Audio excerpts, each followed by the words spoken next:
मुक्ता रेणुकाला घेऊन येणं शक्यच नाही. माझी मुलगी आहे ती. एकदा शब्द दिला म्हणजे दिला. तिला जर कोणी घेऊन येऊ शकेल तर तो फक्त मी आहे. बघा एकदा हाऊस भागवायची तर भागव. तोंडावर आपटली की कळेल. आणि जर मुक्ता रेणुकाला घरी परत घेऊन आली तर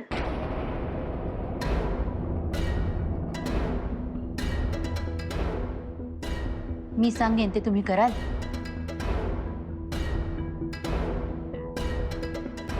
त्या मुक्तासारखं पैजा लावायची खुमखुमी आली काय तुला? घरातल्या जबाबदाऱ्या सांभाळ. पैसे लावण्याच्या भानगडीमध्ये पडू नकोस.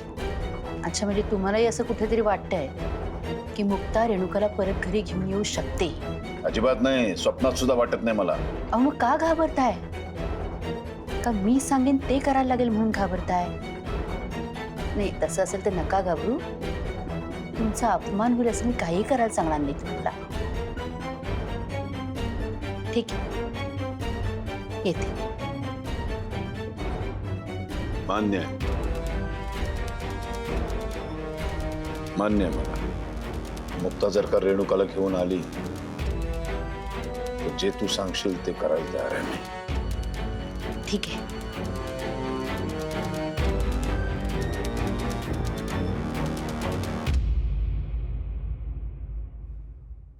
तुम्हाला लोकेशन नीट मिळालं ना? ओके. अच्छा, तुम्ही तिथपर्यंत पोहोचलायत? Cool cool. नाही नाही, तिथून जवळच आहे. हो, येस येस, आम्ही वाट बघतो.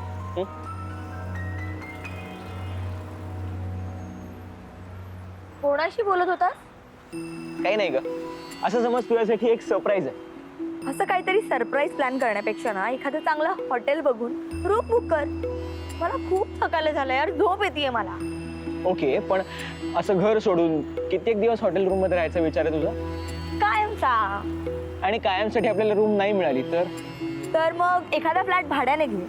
आणि तेही जमणार नसेल ना तर मग तू मला सांग, म्हणजे मी माझी सोय करेन. रेणुका, आहे बघ, मी तुझ्यासाठी फ्लॅट भाड्याने काय विकतही घेऊ शकतो. त्यामुळे मला हे जमू शकत नाही, ते जमू शकत नाही असं प्लीज बोलू नकोस ना. कारण मी तुझ्यासाठी काहीही करू शकतो, हे तुलाही माहिती आहे, राईट? पण तरी मला असं वाटतं तू घरी जावंस. हे बघ, कोणावर एकावर तरी राग काढण्यासाठी तू तुझ्यावर जीव लावणाऱ्या बाकीच्यांना वेठीस धरणं योग्य नाही ना. ऐक ना, मी आणि माझं कुटुंब जे भोगतोय ना त्याचा तू विचारही नाही करू शकत, ते तू समजूही नाही शकत. त्यामुळे तू तरी सल्ले नको देऊ.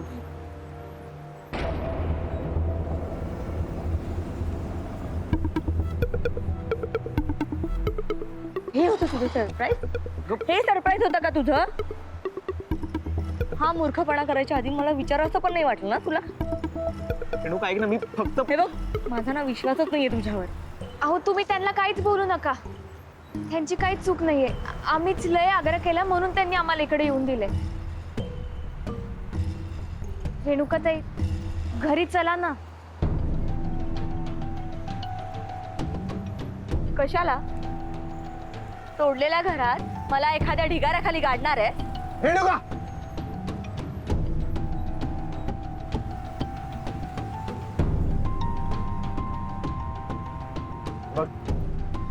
रेणुका, बाहेर तमाशा नको.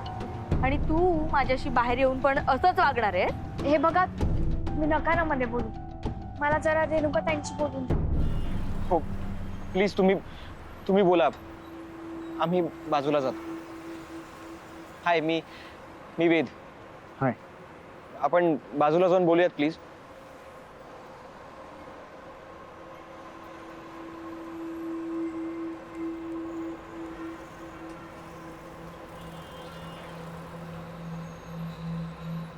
रेणुकाताई, मी हात जोडते. तुम्ही घरी चला. मी सगळं सहन करू शकते, पण मायामुळे घरातलं कोणीतरी घर सोडून जाते. नाही सहन करू शकत. मी बाहेरून आले, हे घर तुमचं आहे. तुम्ही तिथे जन्म घेतला, लहानाचे मोठे झाले. उद्या लग्न झाल्यावर तुम्ही सासरी जाणार. सासर जरी रुसलं ना तरी आपल्या हक्काचं, आपल्याला सांभाळणारं आपलं माहेरच असते. एका मुलीला माहेरच नाही, याच्यावर वाईट गोष्ट कोणतीच नाहीये. तुमच्याकडनं तुमचं आजचं घर आणि उद्याचं माहेर नाही हिसकावून घेऊ शकत.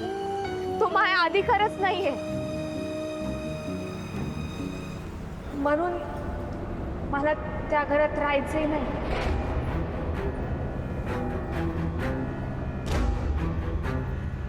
तू असं म्हणतीयस जसे की मी घरी आले की तू ते घर सोडून लगेच निघून जाणार आहे.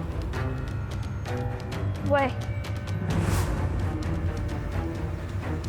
मी निघून जाईल, पण तुम्ही घरी चला. तू राहशील ग, पण हा सारंग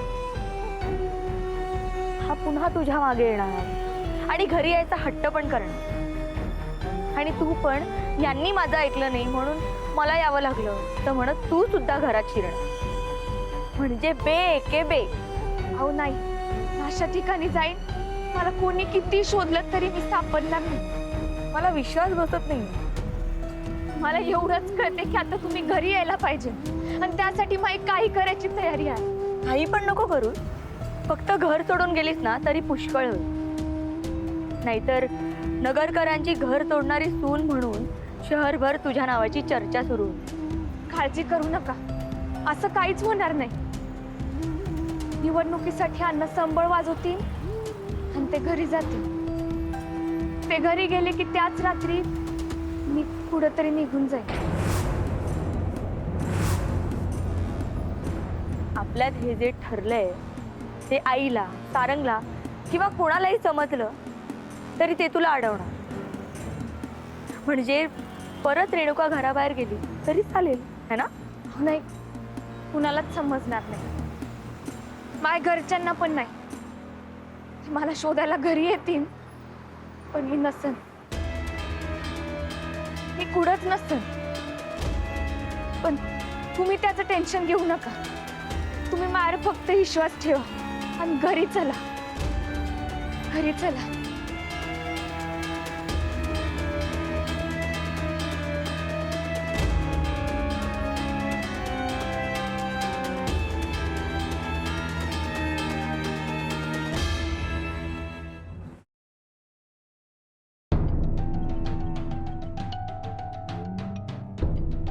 तुझी ती लाडकी मुक्ता रेणुकाला अजूनही घेऊन आलेली नाहीये.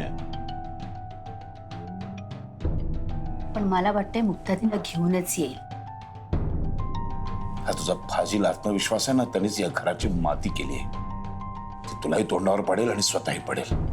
पण आता मी थांबणार नाही. आता मी जाणार आणि रेणुकाला स्वतः घेऊन येतो की नाही बघ. अहो अहो ऐका तर खरे, ऐका तुम्ही. तुम्हाला जायचं जा, पण मुक्ताशी बोलू दे मला. हे बघा,